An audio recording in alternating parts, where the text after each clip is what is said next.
Okay, so let's dive into this stack of sources you've shared with us. We're looking at stealth aircraft coatings today. Yeah, specifically comparing the F-22 Raptor and the F-35 Lightning II. Right, and your material really focuses on, well, why they need such different handling, the maintenance, the tech behind it. Exactly. It sounds technical, maybe a bit dry on the surface, but it actually has these huge real-world consequences for how these jets are used, like day to day. That's what I want to get into. The core question really that jumps out from these sources is, why does the F-22 need these, fortress-like climate-controlled hangars? While the F-35 is, well, apparently much less fussy. What's going on there? What does it tell us about stealth tech? Yeah, that's the goal. Let's unpack the technology and the coatings, or lack thereof in some ways, and see how that plays out practically. Maintenance, infrastructure, operations, all of it. Okay. So based on what you sent, let's start back a bit. Earlier stealth, like the F-22 and even the old F-117 Nighthawk, Right. they both used radar-absorbing coatings, yeah. That was the main technique, yeah. Basically, a special kind of paint job designed to absorb radar energy instead of reflecting it back. But the big problem with those early ones, your sources are pretty clear on this. Oh, yeah.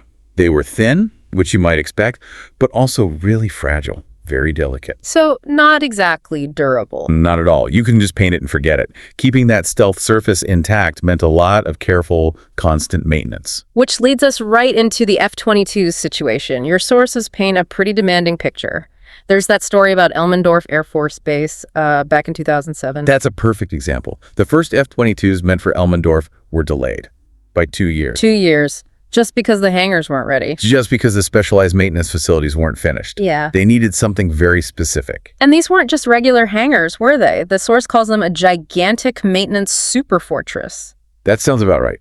Individual bays, very precise climate control, humidity control. Even super sensitive security systems. Yeah. Something about mice setting off alarms. Yeah, apparently field mice kept triggering them. It just shows the level of, well, control they needed. The sources basically say you can't do shit to an F-22's coatings outside of these controlled environments. Why? What was it about the material? It just wouldn't apply or cure correctly without a very narrow range of temperature and humidity levels. The material itself demanded it. Working on it was very sensitive. Wow. So they even had to quickly modify other hangars just to, park the planes temporarily while the real ones were built? Yeah, just to keep them sheltered. And those simple tents mentioned for field repairs. Well, the sources say they weren't that simple.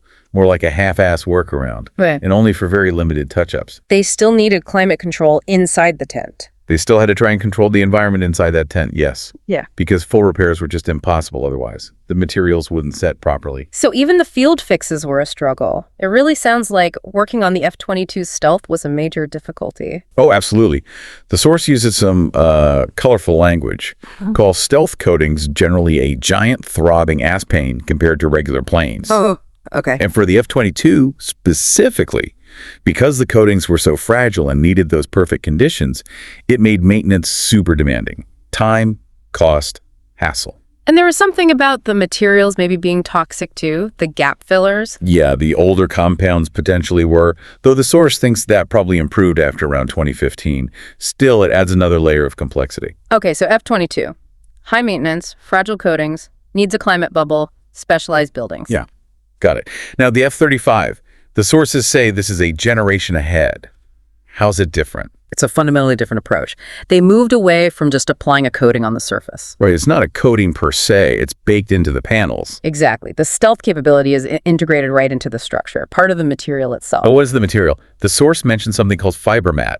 Yeah, described as a composite, multi-layered material infused with carbon nanotubes called fibermat.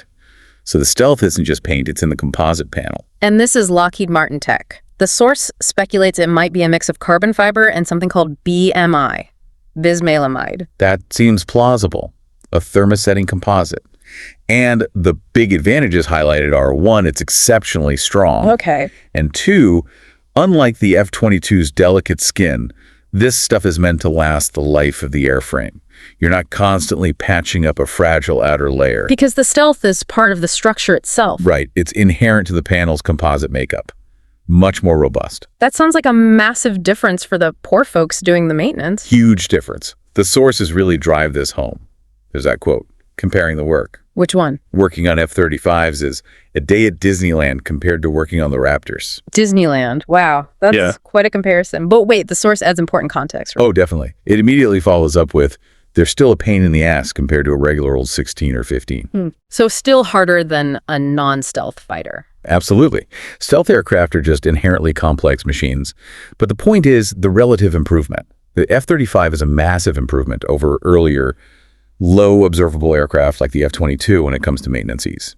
And some of the early F-35 maintenance struggles were just new plane problems. That's what the source suggests. A lot of it was likely teething issues, new aircraft, complex supply chains, learning new procedures, not necessarily the stealth material itself being fragile like the F-22s.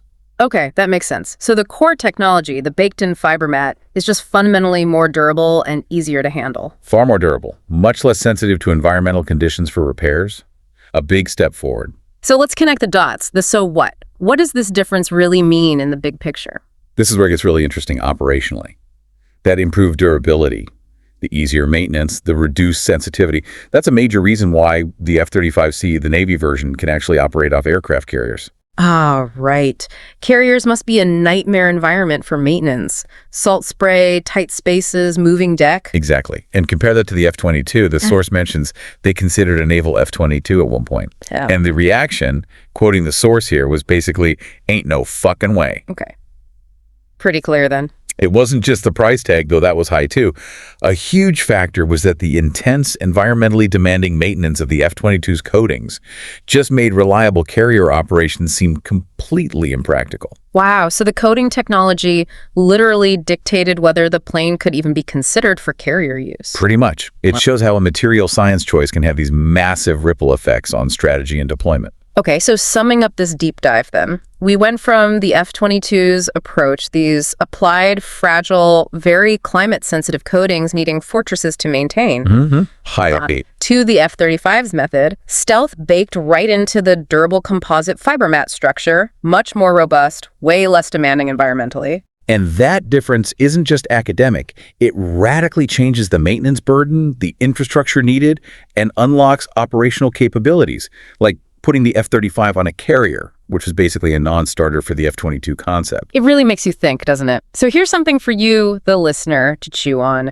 When we talk about these multi-billion-dollar jets, how often do we consider that something seemingly so specific, so technical, like how the stealth material is made and applied, ends up being a deciding factor?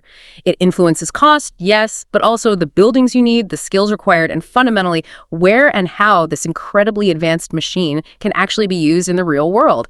Kind of wild when you think about it.